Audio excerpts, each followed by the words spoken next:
Follow the yellow brick road. Follow the yellow brick road. Follow the yellow brick road.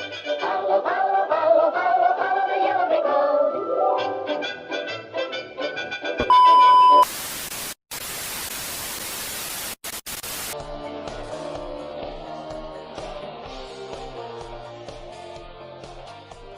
Death eventually comes for us all.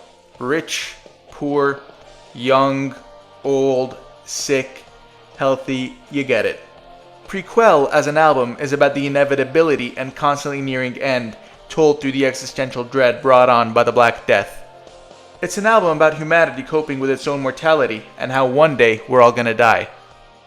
I wanted to touch on these same themes with this metal opera, though tackle it with a little more of my own creative vision while still capturing the essence of each track.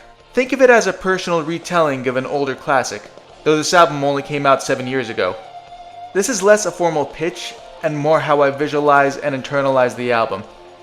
I'm a professional at absolutely nothing I'm about to pitch or talk about. I'm mostly just an enthusiastic fan. This metal opera is a straightforward musical about a man living in a world struck by plague. We'll call him Cardi, Copia, etc. cause frankly I can't get Copia's face out of my head. I mean, he's not literally Cardinal Copia, to be clear. Think of him more as a performer, as an actor of which the story is being told through. This musical explores his last night on Earth as the world around him ends. Prequelle the metal opera has a jovial tone, an acceptance of the end. Everything is done in the name of fuck it, I'm dead by sunrise anyway. Basically, I wanted to capture that energy of wonder and whimsy from Golden Age Hollywood musicals, just more macabre. Think of it as a mix of Golden Age Hollywood, campy, macabre musicals of the 70s as well as horror comedy slashers of the 80s.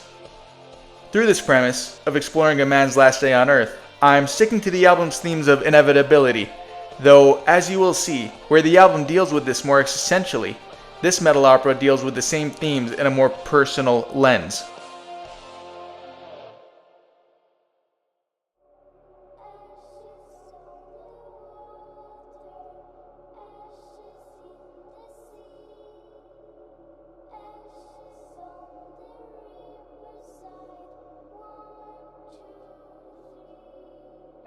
It's sunset. We open things up with images of a destroyed, rotting city. Copia is seen eating a meal as the only one in a diner. It's dirty, unkept, corpses are just sitting there, rats move freely around the diner, the dishes are undone and grime is everywhere.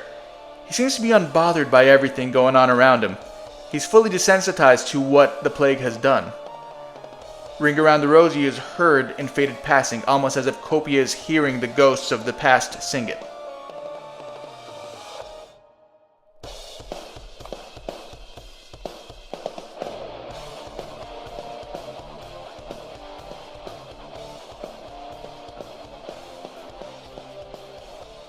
The Rats music video was the inspiration for this whole aesthetic and the idea of the metal opera, as I borrowed a lot from it.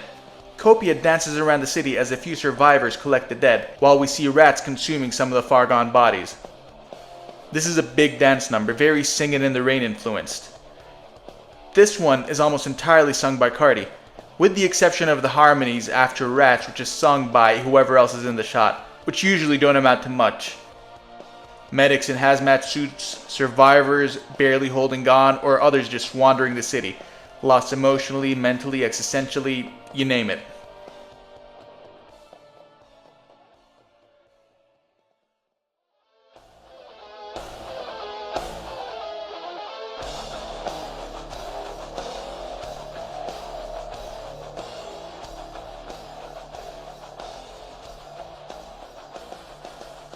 Faith, as a track, follows Satan watching and hearing all the death around him.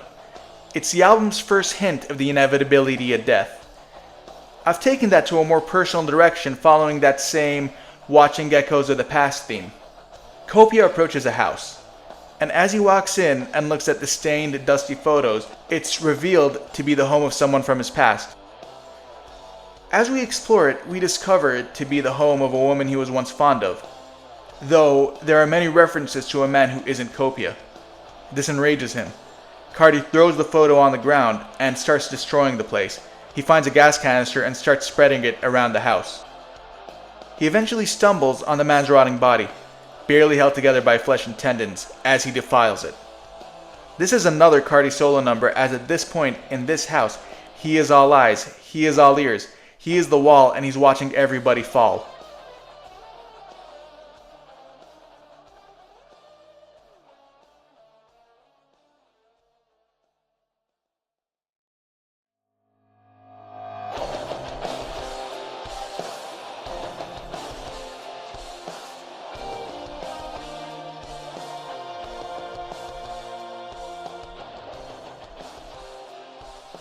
Piggybacking off of Faith, See the Light is a song about vengeance in a way. It's about corrosive hate spilling past life and into death. This is another Cardi solo number as he sets the house ablaze as we see a trail of fire going where the fluid is set. Copia follows it, dancing around the flame like he's someone dancing on his enemy's grave as he makes his way out of the house and watches it burn down to rubble.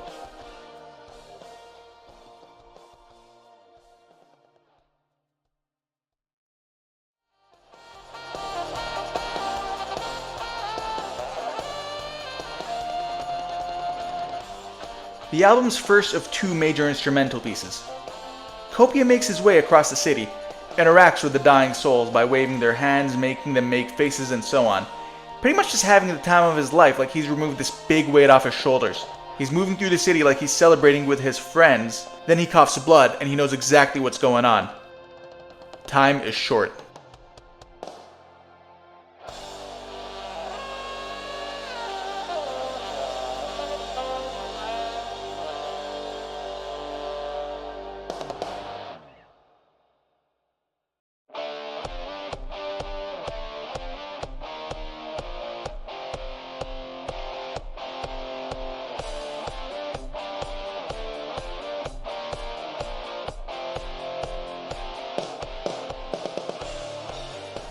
Copia enters a party in a mansion. The people there are dancing the end of their lives away. We see masquerade masks and a mansion that's actually clean and put together. The song itself is about partying and dying on your own terms, similar to how during the Black Death people did exactly that. Copia then dances with a woman, the one from the photos in the house that he burned down to be exact. She seems happy to see him, and they all dance and die for one last night. This is also the first song that isn't just a solo number. Cardi sings the verses, though the chorus is sung by him and everyone in the room. The story is about him, but this song is communal. It's about everybody partying till they can't stand. By the end, Copia and the woman both exit the mansion onto the quiet courtyard to have a moment together.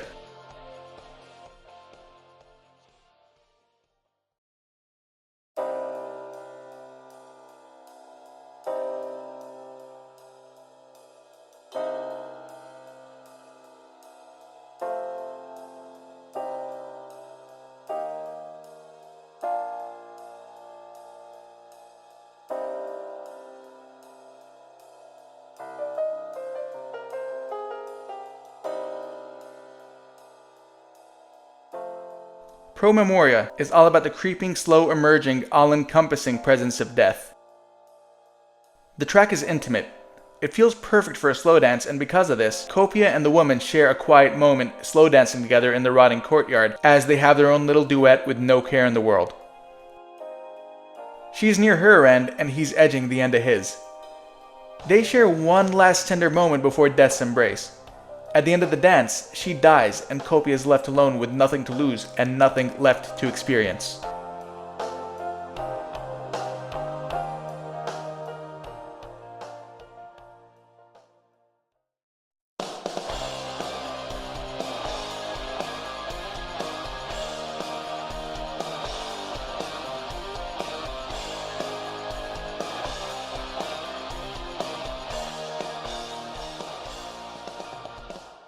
Which image, at least in context of the album, is sung by Death, reminding everyone that even if you don't want him to come, Death will always be there.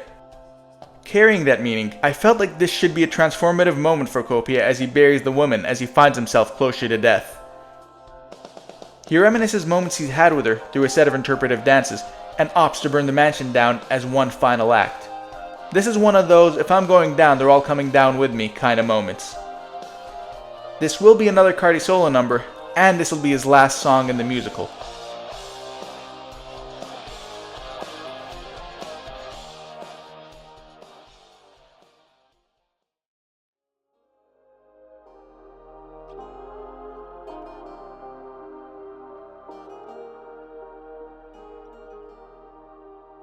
This is the album's second instrumental piece, and through it we see Copia grab a gas canister, spread it around the mansion, and burn it down. He's slowly dying in the process as he coughs more blood, can't walk straight, and so on. As the instrumental goes on, we see people burning to their deaths and Cardi watching over them, lighting the flame. I also want the people burning to be frantically moving around in a dance, per se. At the end, he dies of the plague outside the mansion while it burns down in the background. He's spitting blood everywhere. By the end of the instrumental, he's dead, and so is everybody else with him.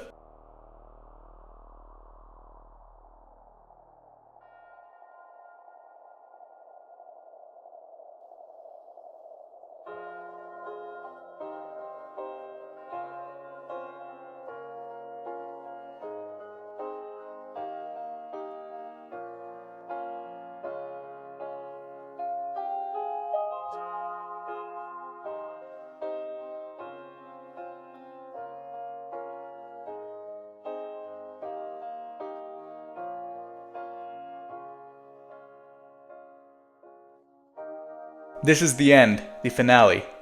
In the album, it's about embracing death and not fearing it. It's about embracing the unknown and whatever that next chapter is. The night is over, the sun is rising, and Copia enters purgatory. This one cuts between Copia entering the afterlife and rats devouring the dead, burned bodies of everyone, including his. In the end, even though he caused the death of everyone in the mansion, he is the same as them. He knew it, but I think seeing it really highlights that in the end, death catches us all. I mentioned that Which Image is his last song. This is because this is the only song sung by others. Each verse is sung by a different person. One by the woman, the other by the man whose house he burned down, and the chorus is harmonized by an entire choir. I also think it's poetic to make Cardi's voice a prominent one in the entire musical, but in this last track he becomes fully silent.